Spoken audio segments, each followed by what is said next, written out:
Je m'appelle Camilla, j'ai 32 ans et je suis infirmière depuis près de 10 ans. Ma vie a toujours été axée sur les soins.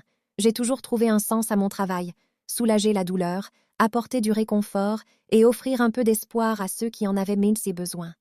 Mais je n'aurais jamais imaginé qu'un jour, j'aurais moi-même besoin de soins. Ma vie personnelle a connu de nombreux bouleversements.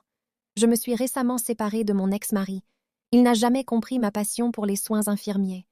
Il voulait que j'abandonne tout, que je choisisse une voie qu'il pensait meilleure pour moi. Je n'avais jamais réalisé que cela faisait partie intégrante de mon identité. Tout a basculé avec un événement inattendu. Je devais subir une intervention de chirurgie esthétique et être hospitalisée quelques jours.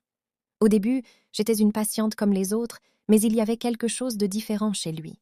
Son regard était intense, empreint de mystère, et son sourire discret n'apparaissait que lorsque j'entrais dans la chambre. J'ai toujours été professionnelle, j'ai toujours su faire la part des choses, mais avec le temps, j'ai commencé à remarquer de petits détails, la façon dont il me regardait attentivement, suivant mes pas du regard comme si chacun de mes mouvements avait une importance capitale. « Tu as une façon bien à toi de prendre soin des gens, Camilla », m'a-t-il dit un jour, pendant que j'ajustais sa perfusion. « C'est comme si tu apportais un peu de lumière ici. » J'ai souri, surprise par sa sincérité. Il y avait quelque chose dans la voix d'Eduardo, quelque chose qui me faisait me sentir spéciale. J'avais toujours été l'aidante, la professionnelle. Mais pour la première fois depuis longtemps, j'avais l'impression que quelqu'un me regardait, et pas seulement l'infirmière. Les jours passaient, il se rétablissait, mais il trouvait toujours une raison de m'appeler, parfois pour ajuster son oreiller, parfois pour se renseigner sur ses médicaments. Au fond de moi, je savais que ce n'était qu'un prétexte. Et le plus surprenant, c'est que j'y prenais plaisir. Puis, une nuit tranquille, tout a basculé. L'hôpital était silencieux, les lumières du couloir. La lumière éclairait doucement la pièce. Eduardo était assis sur le lit, un livre à la main, mais il semblait distrait. Quand je suis entrée, il a levé les yeux et m'a observé quelques secondes avant de demander « Tu t'occupes de tout le monde, Camilla ?»« Mais qui s'occupe de toi ?» La question m'a prise au dépourvu. Je n'y avais jamais pensé.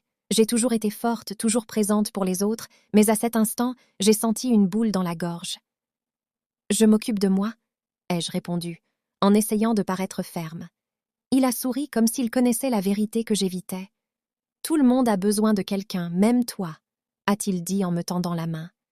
J'ai hésité, mais au fond de moi, je savais qu'il voulait que je m'approche. Quand ses doigts ont effleuré les miens, une chaleur m'a parcouru. C'était un contact rassurant et apaisant, mais empreint de quelque chose d'inexplicable. « Tu es comme une étoile, Camilla, belle, forte, mais toujours distante. » Mon cœur s'est emballé. Je voulais résister, je voulais dire que ça n'avait aucun sens, mais pour une raison inconnue, je ne pouvais pas partir. Et puis, au milieu de ce silence, nos regards se sont croisés. Quand Eduardo a doucement pris ma main, quelque chose en moi a cédé. Ce fut un instant, un moment de pure connexion, comme si, pendant une brève seconde, le monde entier s'était arrêté. Ce n'était pas seulement du désir, c'était le sentiment d'être vue, comprise, d'être aimée. Cette nuit-là, entre ces murs blancs et froids, j'ai trouvé quelque chose que je ne cherchais pas, mais qui est arrivé exactement au moment où j'en avais le plus besoin. Et vous, avez-vous déjà vécu quelque chose d'inattendu comme ça ? Avez-vous déjà senti que quelqu'un voyait au-delà de ce que tout le monde voit habituellement ? Dites-le moi dans les commentaires. À la prochaine pour des confessions et des désirs.